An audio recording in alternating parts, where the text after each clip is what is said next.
Hola amigas, amigos, bienvenidos a un nuevo video de ACM Canal 54. Señoras y señores, la Corte se prepara para mañana. Mañana a las 10:30 se debate en las dos primeras partes del Plan B a las reformas electorales. Se juega el liderazgo de la primera Corte, de la Suprema Corte, en el Pleno.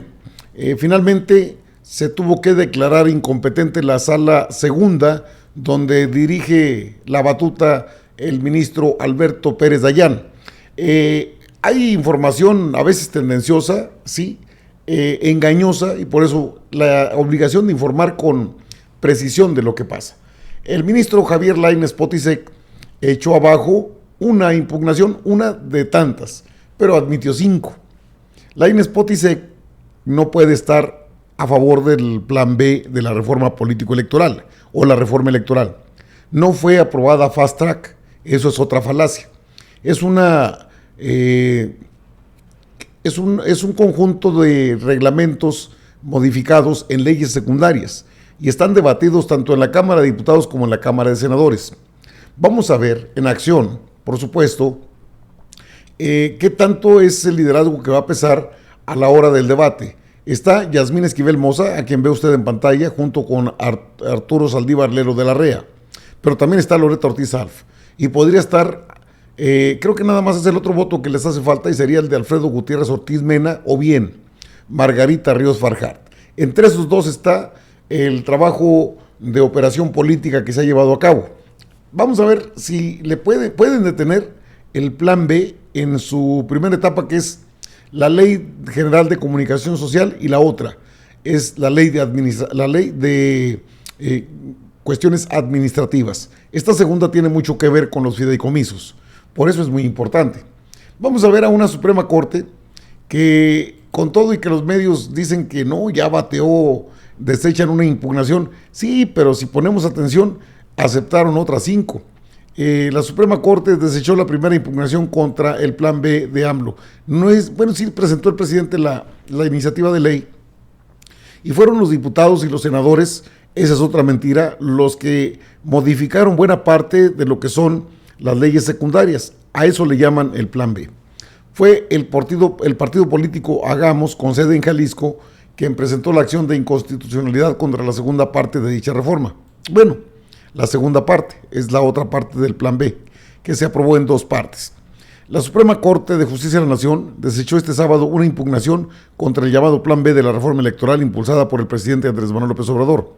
De acuerdo con Milenio, el ministro Javier Lainez Potisek, encargado de elaborar el proyecto de sentencia en este asunto, bateó dicho recurso promovido por el partido político Hagamos, que tiene su sede en el estado de Jalisco.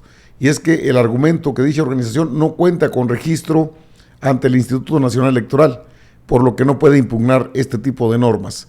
Se arriba a la conclusión de que existe un motivo manifiesto e indudable de improcedencia que conduce a desechar de plano la acción de inconstitucionalidad de que se trata. El promovente carece de legitimación activa para promover el presente medio de control constitucional, se lee en la notificación. Lo que usted ve en pantalla es el partido Hagamos, que no tiene un registro ante el INE y por eso se desechó. Cabe mencionar que Ernesto Gutiérrez, presidente de la Coordinación Ejecutiva Estatal de Hagamos, presentó esta acción de inconstitucionalidad contra la segunda parte del Plan B, es decir, para las reformas a la Ley General de Instituciones y Procedimientos Electorales, la Ley General de Partidos Políticos, la Ley Orgánica del Poder Judicial de la Federación y que expide una nueva Ley General de Medios de Impugnación en materia electoral. Lo anterior representa la primera impugnación rechazada contra la reforma de AMLO por parte del máximo tribunal. El pasado 24 de marzo, el ministro Javier Lainez Potisek admitió la demanda interpuesta por el INE en contra del Plan B, por lo que quedaron suspendidos por tiempo indefinido todos sus efectos. La Suprema Corte ha resuelto en ocasiones anteriores que en controversias constitucionales sí corresponde otorgar la suspensión aún tratándose de leyes, cuando pudieran vulnerar de manera irreparable derechos humanos. ¿Qué tiene que ver con los derechos humanos? Pero bueno, que en el caso que nos ocupa se trata de la posible violación a los derechos político-electorales de la ciudadanía, emitió en ese comunicado la Suprema Corte. También el ministro instructor argumentó que concedió la suspensión de todos los artículos impugnados para que la situación se mantenga en el estado en la que hoy se encuentra. Sí, el 8 de mayo, mañana, lunes, se lleva al pleno este tema. Estas dos primeras leyes pasan al pleno de la Suprema Corte, pese a la petición de la Consejería Jurídica del Ejecutivo Federal, que los detuvo y no hicieron caso. Tienen un pendiente de la Ley General de Comunicación Social desde 2018 y no les importó violentar el proceso debido. Todo lo demás, pues está en... Este es el ministro Lainez Potisek, que fue el que, pues sí, no admitió a trámite y desechó una impugnación, pero aceptó otras. Qué curioso, ¿verdad? También está, vemos aquí a lo que la Suprema Corte tiene como proyecto, pues se dio a conocer de manera inadecuada por parte del ministro Alberto Pérez Dayán, y rechazar lo proyectado en la reforma electoral. Insisten en que es del presidente y la verdad es que es un asunto más del Poder Legislativo que del Poder Ejecutivo, aunque ambos están de acuerdo en estas modificaciones. La Suprema Corte de Justicia publicó en el portal oficial de Internet el proyecto de sentencia escrito por Alberto Pérez Dayán, que tiraría el plan B de la reforma electoral promovida por el presidente Andrés Manuel López Obrador. En el documento se advierten violaciones al proceso legislativo en lo que fue aprobada la iniciativa, por lo que sería desechada. La acción de inconstitucionalidad fue promovida por las bancadas del Partido Revolucionario Institucional, Acción Nacional, el de la Revolución Democrática y Movimiento Ciudadano. De manera pública, la Suprema Corte publicó el martes 2 de mayo el proyecto, que será discutido y votado en las salas primera y segunda del máximo tribunal de México. Cabe destacar que la aprobación de la reforma electoral de AMLO en el Congreso se dio en dos partes, y las impugnaciones que se refieren son las 29 de 2023 y sus acumulados. Al respecto, el magistrado determinó que son procedentes y fundadas las acciones de inconstitucionalidad, la 29 de 2023 y sus acumuladas. Esto porque advirtió vicios en el quehacer legislativo, tanto por parte de la Cámara de Diputados como del Senado de la República. Eso declaró la invalidez, pero luego pues, tienen que someter al análisis todas estas reformas. Y bueno, pues el día 8, mañana lunes, arde la Suprema Corte de Justicia de la Nación. Tendrán que explicar cuáles son sus argumentos para echar abajo una serie de reformas que están fundadas en la ley, en la Constitución, que precisamente estos ministros que usted ve en pantalla dijeron que estaban dispuestos, juraron defender. Lainez Potisek es un incondicional de Norma Piña. Norma Piña, la ministra presidenta de la Suprema Corte de Justicia de la Nación, se ha declarado prianista. De hecho, lo ha comentado que ella no está al servicio de la Cuarta Transformación ni del Poder Ejecutivo, y es correcto. Tampoco se le ha pedido a nadie que esté al servicio del presidente de la República, son poderes autónomos. Y sin embargo, estos señores de la toga y el birrete, que le llaman al martillito con el que golpean cuando se convierten en jueces, es el Tribunal Pleno. Creo que va contra el sentido más estricto de lo que es la constitución política del país, es decir, un poder por sobre otro. En este caso, el Poder Judicial en contra del Poder Legislativo.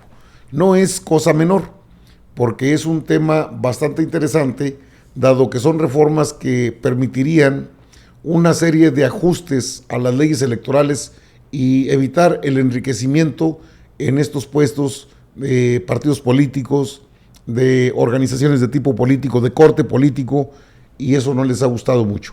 Por eso la impugnación del PRI, PAN, PRD y Movimiento Ciudadano. La partidocracia del país no está conforme con esto. Por cierto, que se colocó incluso en tendencia esta situación que dio a conocer pues Ciro Gómez Leiva, ¿no? Que se siente un defensor de los medios de comunicación, y ahora, pues hay que decirlo, Norma Piña suelta a uno de sus chuchos para estar ahora golpeteando a los que están inconformes, ciudadanos y ciudadanas en las afueras de la Suprema Corte de Justicia de la Nación. En su programa de Imagen Noticias se pregunta a Ciro Gómez Leiva: ¿en el México de hoy es lo mismo libertad de manifestación, libertad de expresión, que la libertad para insultar y agredir? ¿Qué significa esos 12 días de Norma Piña chingas a tu madre? ¿Es eso lo que dignifica a la 4T? A ver, solamente habríamos que plantear una cosa. Entonces los ministros sí pueden violentar la Constitución incluso sin decir palabras fuertes o altisonantes, que no son más que exabruptos. Entonces Norma Piña soltó a uno de los suyos y pues van a salir muchos más. Ciro es uno de ellos, diríamos uno de sus perros de presa para ir en contra de quienes se manifiestan en contra de Norma Piña en las afueras de la Suprema Corte de Justicia de la Nación. Habría que recordarle al mismo personaje, a Ciro Gómez Leiva, que la Constitución política del país da libertades y que las debe garantizar precisamente el máximo tribunal del país, y quien hasta hoy ha dado esta libertad a todos los mexicanos y mexicanas no ha sido la Suprema Corte de Justicia de la Nación. Al contrario, es un dique de contención de los grupos de derecha, de los llamados impulsores del golpe blando. Y los ciudadanos no tenemos derecho a manifestarnos. Yo puedo hacerlo sin faltarle al respeto a la señora Norma Piña. Ahí le dicen de cosas porque están en el área pública. Y eso que, bueno, pues es que Ciro es uno de sus chuchos de presa, sus perritos de presa que salen a defenderla. ¿Y quién nos defiende a nosotros? Pregunto. Por los medios de comunicación, a mexicanas y mexicanos en general. Bueno, para eso tenemos estos medios de comunicación donde podemos hablar sin cortapisas. De fondo, no de forma. La forma es la manifestación de inconformidad. De fondo es cambiar al Poder Judicial. ¿No se va a poder en el corto plazo? Bueno, eso también depende de las decisiones que tomen, porque están en contra de otro poder, que es el Poder Legislativo, y que también tendría mecanismos para establecer un extrañamiento mínimo a la Suprema Corte de Justicia de la Nación, y si me apura un poco, pueden ir sobre un recurso de revisión que llevaría a entrar en una etapa larga de deliberación sobre las reformas electorales. Incluso estaría en sus manos buscar los mecanismos para que se genere lo que puede ser un juicio político contra alguno de los ministros, sin importar el nombre ni el cargo. Y creo que eso puede pasar en la Cámara de Senadores. Aunque sea la petición, porque quien atiende ese tipo de peticiones es la Cámara de Diputados. Está sabroso el tema, porque vemos a una Suprema Corte de Justicia de la Nación encantada con rechazar todo lo que propone el gobierno de la Cuarta Transformación. Pero vemos a ministros y ministras, juezas y jueces, que con la mano en la cintura entregan lo que son amparos a personajes de muy dudosa calidad moral. ¿Qué le parece la esposa de Genaro García Luna, Linda Cristina Pereira? Millones y millones de dólares devueltos en cuentas bancarias. ¿Qué le parece el caso de la estafa maestra, Rosario Robles, liberada? Al fin se me hizo justicia, dijo Chayo Robles. ¿Y los mexicanos y las mexicanas cuándo? Alrededor de 7,000 millones de pesos, quizás mucho más.